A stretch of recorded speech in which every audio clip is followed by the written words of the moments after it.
Ali Borealis here. Welcome to my channel and thank you so much for subscribing.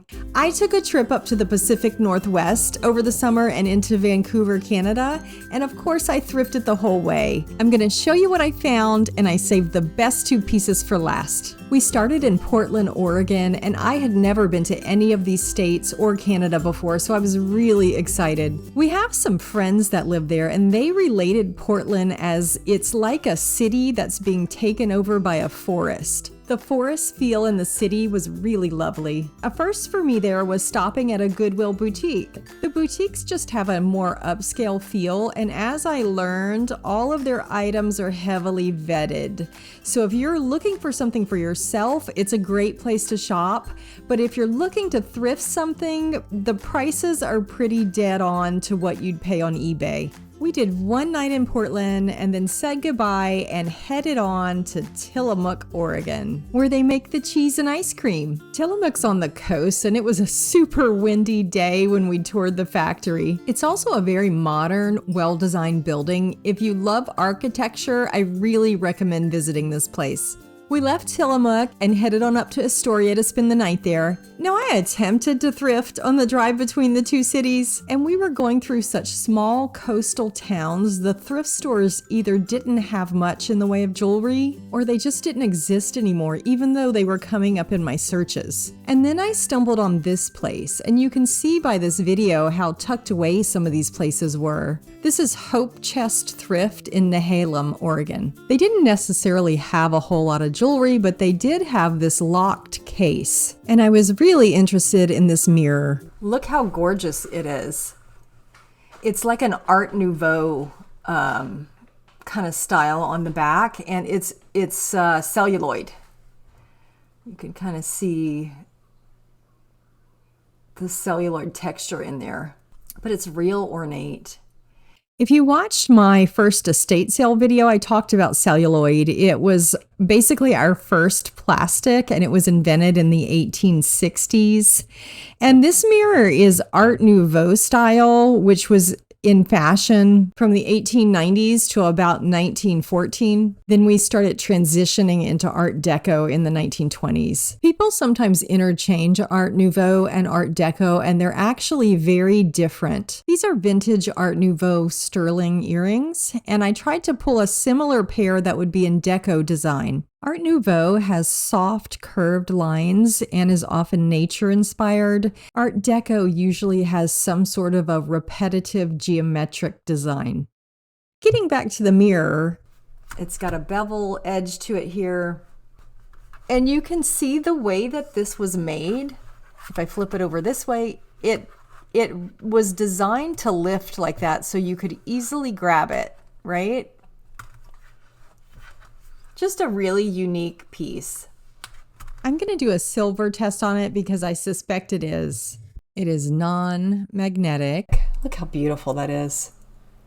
Precious metals like gold and sterling are non-magnetic, so that's a good sign. The next thing I'm going to do is I'm just going to do a little bitty kind of scratch test on the handle here in a little place that's maybe less noticeable.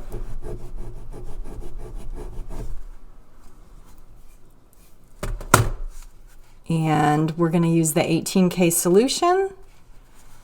The silver solution to me is really hard to read. You've got to read like a shade of red, and I can never really make it out. So the 18 karat solution on silver will turn it like a bright whitish blue. And that's what it looks like, if you can see that. Let's see if I can zoom in on that. Yep. So we do have silver on that mirror. Yay! If anyone's interested in purchasing this beautiful mirror, I'm selling it to my viewers for $45. Next, I had booked us a night in the town of Astoria, Oregon, and I didn't really realize until we got there that it's the little town where the Goonies was filmed. So we spent a little bit of time there seeing the Goonies house, and I stopped in like one or two thrift stores, and this was really the only thing I found. It is Avon, and I don't normally buy Avon from thrift stores either. But I'll tell you why I bought this one. If anyone can tell me before I say, put it in the comments why you think I bought this Avon necklace. What do you think? And then I'll tell you. I bought this Avon necklace. Look how pretty it is. It's got like 2 tassels, and you can kind of pull them and adjust them slightly. You can see the Avon mark. I bought it because this necklace was designed by Juliana, also known as Deliza and Elster, or D&E. Juliana was actually a line of jewelry made by D&E, but we've just come to know D&E jewelry as Juliana. Juliana did do this necklace for Avon. So it's, to me, it's a little bit more of a collector's piece. You know, if you watched my Avon video, you'll know that Avon did have guest designers. And not that Juliana was a guest designer necessarily, but they had designers like Kenneth Lane and Elizabeth Taylor and a couple other designers. One of the kind of at your fingertips method of verifying Juliana or D&E jewelry is to use this website. This necklace is in their database of all verified Juliana D&E pieces, and it's credited as reference number 1571. All Avon jewelry pieces had names and years associated with them. So this is the Ming Green necklace from 1973. I'm selling this one for $18 if anyone wants it. We headed out of Astoria the next morning and spent a couple of days in Olympia National Park, where I didn't do any thrifting, but that was just fine by me. And then we hit the road and took a ferry over to Whidbey Island, where I picked up thrifting again, and we spent the night in the Navy town of Oak Harbor. These pieces are from a thrift store called Forgotten Treasures in Coopeville, Washington. I got these. This is a Sarah Coventry. And I don't normally buy Sarah Coventry at thrift stores, but it's in really great condition. It has all the rhinestones, and it's a good seller. I think they gave me a veteran's discount at this place. So it was $5, but I don't think I paid $5. This brooch is part of a set that also had matching earrings, and it's from 1970, and it's called Fashion Splendor, and it's available for $15. I also purchased this Disney set there. And I have, what is it, the 100 Acre Wood? So it's like the Winnie the Pooh. You can see the Disney right there. It's the Winnie the Pooh themed stuff, and it had a pair of earrings with it. Here we go. And the earrings are Tigger. So we have a pair of Tigger earrings, and then the necklace with a couple of different characters on it. I don't know how these got so tangled just sitting in that box. There we are. There we are. We have that one. And then some little Tiggers. I will sell this together as a set. It does have a long 28-inch necklace. And for my viewers, I'll do $40. I did find this little place tucked away in Oak Harbor. It's called the Purple Bench, and the lady does estate clear-outs. Her prices I found were a little bit higher, and I did purchase one brooch, which I'll show you from there. She had this cute little tea cupboard. The place was just adorable. Now this one, really pretty. It's a chatelaine style. I'm going to interrupt myself for a second to clarify. Historically, a chatelaine is a woman in charge of a large house. And she would wear this kind of clipped brooch with all of these things dangling from her belt. Sometimes it might be scissors or keys or different things she might need on hand to run the household. And these also became known as a chatelaine. So the brooch that I have is technically not a chatelaine, but we've kind of evolved into calling them that. They're more of a double chain brooch, and sometimes if we have a large brooch with smaller ones attached, they can be called a scatter pin. Look at that brooch, how it's got like almost netting in the leaves, and then you have these really beautiful red rhinestones happening as well on both of these. So I just felt like the rhinestones made this piece, and the uniqueness of the petals made this brooch. It doesn't have any markings on it.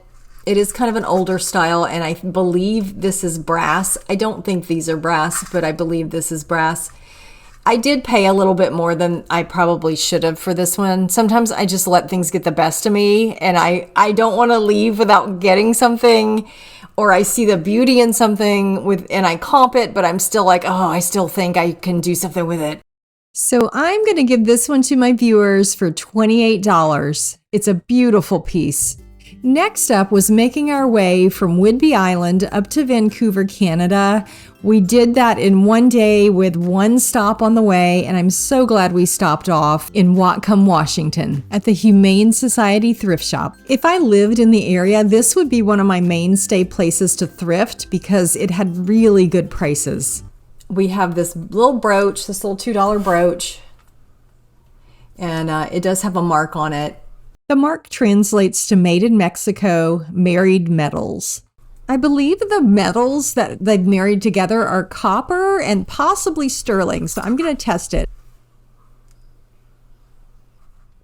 Just a little scratchy. Where should we go with that one? I'll just do it maybe right here on the underside. And let's see about the magnetism on that. No, non-magnetic.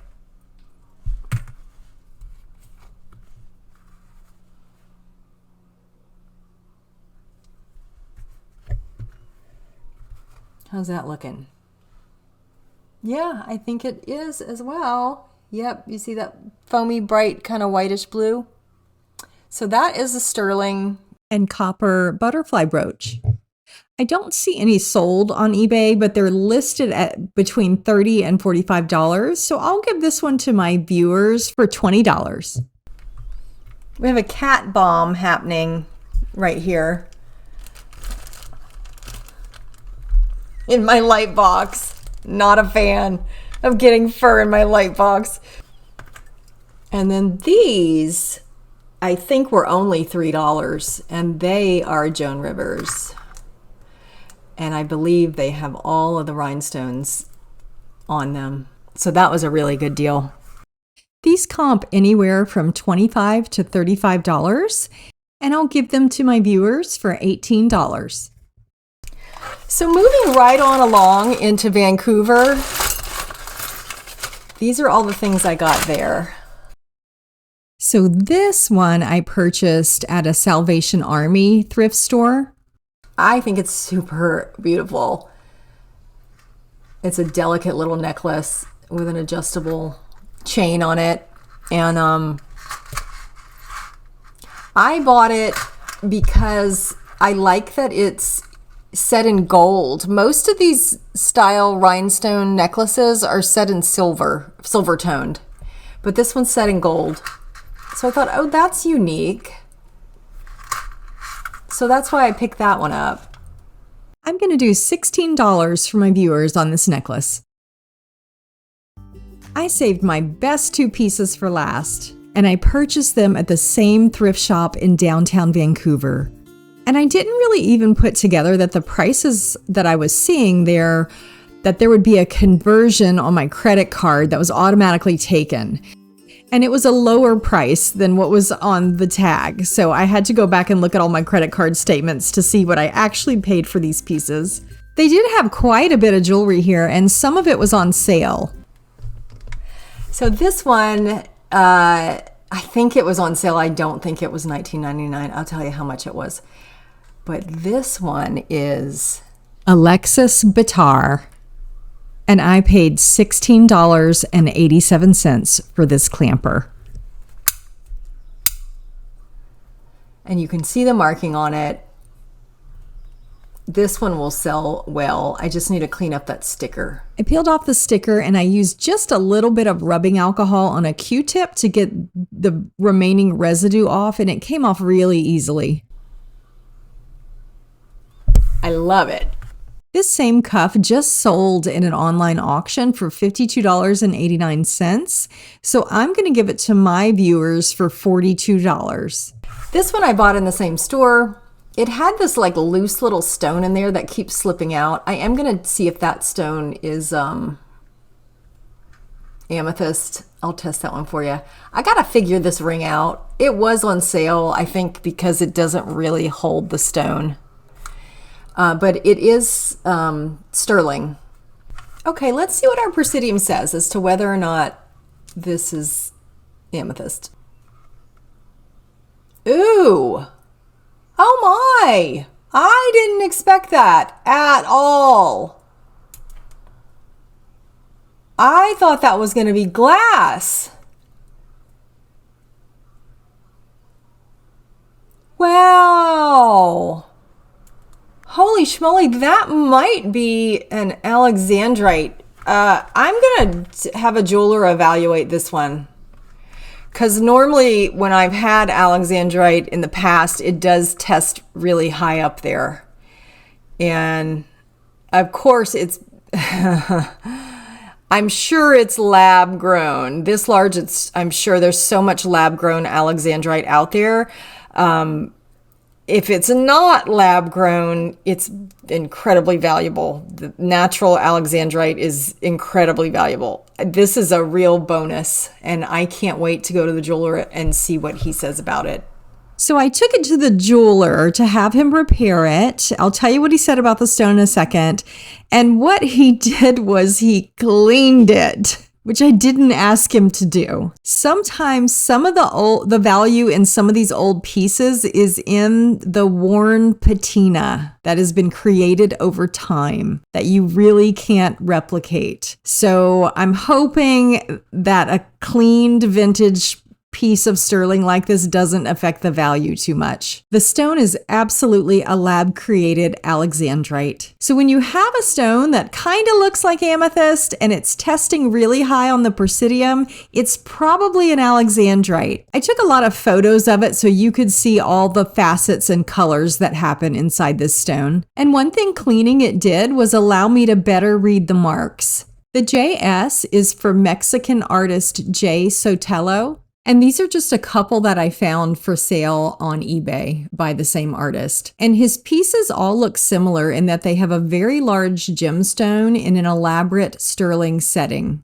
All the rings I saw on eBay have the same marks as my ring, and they're all attributed to the 1950s, but I don't actually believe they're from the 1950s. If anybody can tell me why I think that, put it in the comments. Because these rings are all stamped 925, which came into use in 1973. The other thing I'm noticing is the rings all have this eagle mark, which Mexico began using in 1948 for their sterling exports to certify that they were sterling. And the number inside designated each artist, so J. Sotelo's number was 92. The eagle mark stopped being used in 1979. So with a little research, it's safe to say this dates between 1973 and 1979. And I'm selling this one to my viewers for $45. Thanks for joining me today. If you like what you're seeing, hit that subscribe button. It's free.